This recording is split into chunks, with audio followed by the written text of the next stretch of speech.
Pemirsa, jangan lupa subscribe YouTube channel Official iNews dan nyalakan loncengnya.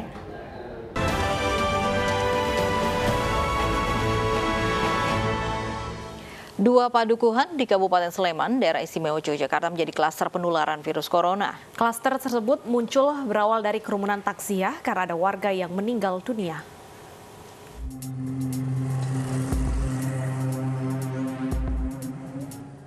Klaster baru penularan virus corona ini terjadi di dua wilayah di Kabupaten Sleman, daerah istimewa Yogyakarta. Di antaranya wilayah Padukuhan Pelalangan, Desa Pandowo Harjo, Kecamatan Sleman, dan Padukuhan Blekik, Desa Sardono Harjo, Kecamatan Ngaglik. Kasus yang muncul di dua wilayah hampir sama, yakni berawal dari kerumunan takziah karena ada warganya yang meninggal dunia. Dan Pak rumah ini layak memenuhi syarat untuk kita menggunakan isolasi mandiri. Dan dalam isolasi mandiri, semua rakyat kami yang terpapar COVID ini diberikan makanan konsumsi sehari 3 kali oleh gugus COVID. Dan apabila ada bantuan dari gugus desa ataupun dari Polsek, itu langsung diberikan pada yang terpapar COVID. Akibat terjadinya klaster baru COVID-19 ini, pintu masuk padukuhan dilakukan pembatasan atau lockdown lokal, serta dijaga ketat oleh warga maupun gugus tugas desa. Selain warga setempat tidak diizinkan keluar masuk ke area padukuhan guna meminimalisir penyebaran corona. Tak hanya itu, ratusan warga di dua padukuhan tersebut juga menjalani swab massal yang dilakukan tim gugus tugas COVID-19. Kurang memperhatikan protokol kesehatan yang tetap harus ditaati. Kami tentu berharap bahwa masyarakat tidak mengabaikan protokol kesehatan, terutama adalah tetap memakai masker pada saat melakukan kegiatan di luar rumah. Itu kuncinya. Berdasarkan hasil swab massal di Dukuh Pelalangan, Desa Pandowo Harjo, Sleman, sudah ada 25 warga yang terkonfirmasi positif terpapar virus corona. Sedangkan di Dukuh Blekik, Desa Sardono Harjo, Ngaglik, sebanyak 44 orang dinyatakan positif.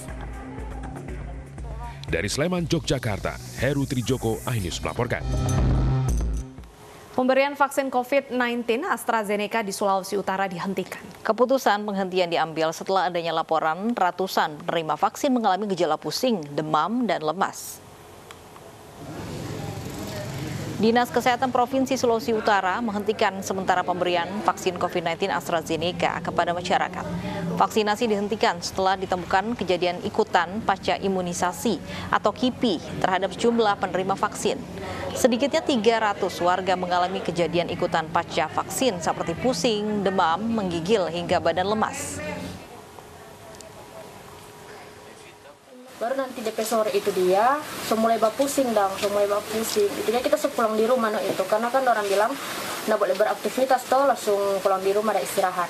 Pas DP malam itu kita naik demam no, naik demam. Abis itu kita minum paracetamol dong. DP subuh mulai menggigil no, pokoknya dia tulang sama ngilu-ngilu, badan sama rasa lome, pusing, dia muntah-muntah terus no sampai DP hari Sabtu. DP hari Sabtu itu dia memang sampai rasa makan yang tidak ada dong, hilang selera nafsu makan dong. Penyuntikan dari Rabu itu ada peningkatan frekuensi kejadian ikutan pasca imunisasi yang sebenarnya gejalanya itu adalah gejala normal pada orang yang divaksin. Jadi itu demam, menggigil, nyeri badan, nyeri tulang itu adalah sebenarnya gejalanya normal. Jadi sudah disampaikan sebenarnya dalam emergency use authorization dari AstraZeneca sendiri bahwa itu akan sering terjadi. Pemerintah melarang mudik lebaran dimulai pada 6 Mei hingga 17 Mei 2021. Keputusan pelarangan mudik mempertimbangkan resiko penularan COVID-19.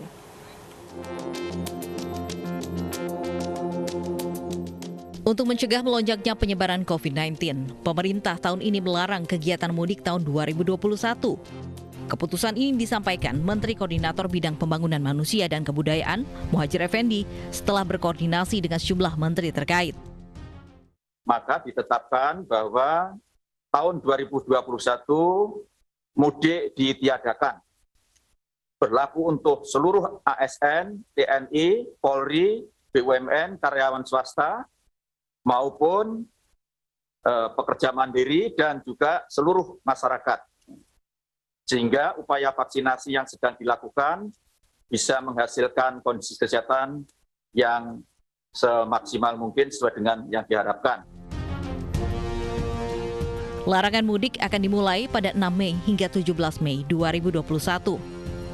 Namun, pemerintah tetap mengadakan cuti bersama libur Idul Fitri tahun ini.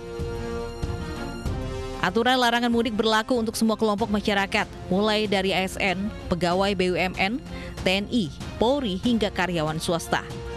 Namun aturan detail mengenai penyekatan sanksi hingga moda transportasi apa saja yang dilarang masih dibahas kementerian terkait dan Satgas COVID-19. Pemerintah akan mengawasi secara ketat dengan meningkatkan segenap sumber daya agar semua protokol diterapkan dengan disiplin dan konsisten baik oleh operator transportasi maupun masyarakat calon penumpang. Pada 2020 lalu, mudik memang juga dilarang. Untuk kendaraan darat, masyarakat dilarang mudik menggunakan bus, mobil penumpang, mobil pribadi maupun sepeda motor.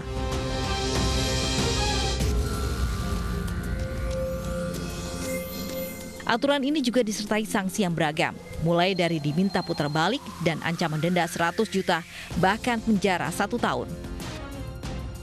Apapun kebijakan yang berjalan nantinya, masyarakat diminta untuk tetap mematuhi protokol kesehatan agar warga tetap aman dan terbebas dari COVID-19.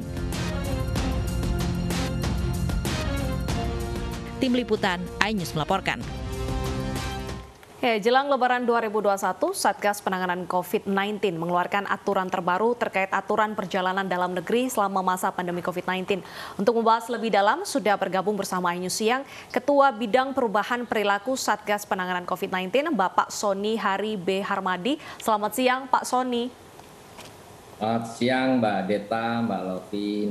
Baik, Pak Sony, pemerintah sudah resmi melarang mudik. Bagaimana dari pihak Satgas untuk mengimplementasikan kebijakan ini agar nanti masyarakat patuh pada aturan?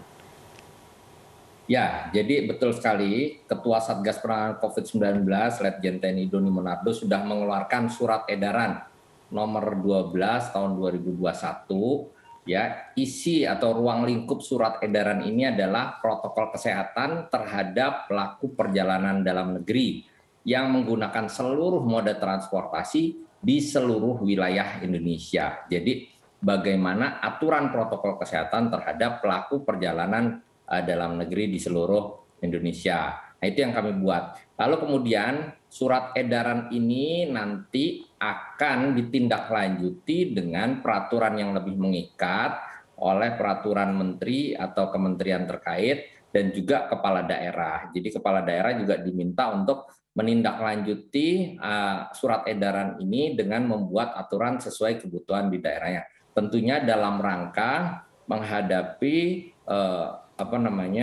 bulan Ramadan dan libur Lebaran ini, kira-kira gitu, Mbak. Baik, sesuai kebutuhan atau melihat kondisi daerahnya masing-masing, artinya memang ini ada pengecualian di mana daerah yang mungkin zona merah atau sekarang memang sudah hijau begitu? Ya, tapi secara umum kan di dalam surat edaran tadi ada beberapa aturan yang harus diikuti, ya. Jadi misalkan pelaku perjalanan transportasi udara wajib menunjukkan surat keterangan hasil negatif tes rapid tes PCR yang sampelnya diambil dalam kurun waktu maksimal 3 kali 24 jam. Lalu kemudian atau hasil negatif rapid test antigen yang sampelnya diambil dalam waktu maksimal 2 kali 24 jam. Juga hasilnya negatif tes dari Ginos COVID-19. Jadi tetap aja ada aturan-aturan yang harus diikuti sesuai dengan surat edaran tersebut. Tetapi kemudian di dalam implementasinya misalkan gini, daerah mengeluarkan aturan tentang surat izin keluar masuk daerah tersebut. Itu betul-betul menjadi kewenangan daerah dan daerah bisa membuat aturan yang tidak bertentangan atau sejalan dengan surat edaran yang dibuat oleh Kasatgas. Baik, Pak Sony, dengan adanya aturan protokol kesehatan tadi membawa surat yang menyatakan negatif, apakah ini tidak membuka celah masyarakat tetap nekat mudik? Mengingat saat ini Genos juga akan diberlakukan di bandara. Tidak, jadi gini, akan ada pembatasan mobilitas secara ketat ya. Pemerintah melalui Menko PMK sudah menyampaikan dilarang mudik selama tanggal 6 sampai 17 Mei 2021. Tetapi kan di luar itu ada kemungkinan orang melakukan perjalanan, ya. Kami juga meminta masyarakat walaupun tidak mudik atau tidak boleh mudik, masyarakat tidak melakukan kegiatan liburan dengan bepergian. Nah, kalau bepergian dalam kondisi yang mendesak, maka ada persyaratan-persyaratan khusus yang tadi sudah diatur, ya. Pengetatan persyaratan mobilitas masyarakat ini kan sebetulnya untuk membatasi bagaimana masyarakat bergerak. Intinya bahwa kita melakukan upaya-upaya untuk menahan laju mobilitas penduduk atau mobilitas masyarakat yang mungkin berpotensi meningkat selama bulan Ramadan dan juga libur Lebaran. Jadi memang dilarang mudiknya kan tanggal 6 sampai 17 Mei 2021, tetapi di luar tanggal itu kan harus diatur tentang protokol kesehatan untuk perjalanan. Baik, apakah tahun ini Pak Sony ada pelonggaran dibandingkan tahun lalu? Kita tahu bahwa tahun lalu banyak penyekatan dilakukan, begitu syarat-syarat yang ada sanksi juga dikenakan kepada pemudik begitu. Apakah tahun ini sama dengan tahun lalu? Tentu akan ada sanksi, penetapan kebijakan lebih detail. Kami sedang membahas diantaranya dengan Kementerian Dalam Negeri dan juga Kementerian Perhubungan. Siang ini setelah dari iNews, kami akan rapat juga dengan Kementerian Perhubungan. Jadi memang akan ada serangkaian rapat, diskusi untuk membuat aturan-aturan turunan atau aturan pelaksanaan, sehingga surat edaran tadi disupport oleh aturan pendukung yang harus bisa dilaksanakan, bagaimana pelaksanaannya, terjemahan untuk petunjuk teknisnya di lapangan seperti apa, itu juga harus disiapkan, sehingga petugas kita di lapangan jelas bagaimana mereka melakukan penegakan disiplin, melakukan penegakan aturan, dan seterusnya. Jadi tahun ini kita akan lebih detail lagi untuk menyusun aturan apa yang dibutuhkan. Tentunya demi kebaikan masyarakat. Karena kita belajar dari pengalaman libur panjang sebelumnya, tidak ada libur panjang yang tidak diikuti oleh lonjakan kasus. Kinerja kita di dalam penanganan COVID-19 sudah semakin baik nih dari hari ke hari. Ditunjukkan dengan kasus harian terkonfirmasi positif yang terus turun, lalu kemudian positivity rate kita yang juga terus turun, angka kesembuhan kita yang naik, lalu angka kematian kita yang cenderung turun. Kasus aktif kita juga cenderung turun terus. Jadi dengan kinerja yang semakin baik, kemudian vaksinasi juga semakin gencar, kita berharap pandemi lebih cepat berakhir. Jangan sampai kemudian ada libur panjang atau kemudian ada selama bulan Ramadan maupun selama Lebaran nanti ada mobilitas yang tinggi, lalu kemudian terjadi lonjakan kasus lagi, kita akan kesulitan untuk mengembalikan ke kondisi yang sudah baik seperti ini. Baik. Terima kasih Pak Sony. Jadi dibutuhkan kerjasama dari masyarakat agar pemerintah ataupun juga pihak-pihak yang sudah bekerja mengatasi pandemi ini tidak sia-sia. Terima kasih sudah bergabung bersama kami di iNews Siang. Pemirsa, kami hadirkan cerita pelaku di balik layar industri film. Lebih dari 20 tahun merawat ribuan gulungan pita film di Cinematheque dan bertaruh risiko keracunan bahan kimia. Sesaat lagi.